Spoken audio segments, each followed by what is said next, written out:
এ দিদি দিদি আমাকে 10 টাকা দে না প্লিজ, চিপস খাবো প্লিজ।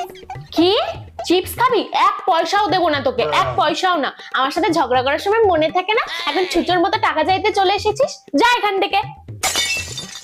দিবি না তো, দিবি না তো, দেখ এবার তোর কি করি, দেখ। আরে যা যা। কি রে, তুই এত সব খাবার কোথায় পেলি? এই তো একটু আগে 10 টাকার জন্য আমার কাছে হাত পাচ্ছিলিস। তুই খাবি? কোথায় পেলি বল? দেখ তুই তো 10 টাকা দিলি না, তাই আমি তোর বয়ফ্রেন্ড মানে রাহুল দাকে ফোন করে বললাম আমার এই খাবার লাগবে, আর তুমি যদি আমাকে না পাঠাও খাবারগুলো, তাহলে তোমার আর দিদির কথা আমি মা বাবাকে বলে দেবো রাহুল দা এগুলো আমাকে পাঠিয়েছে।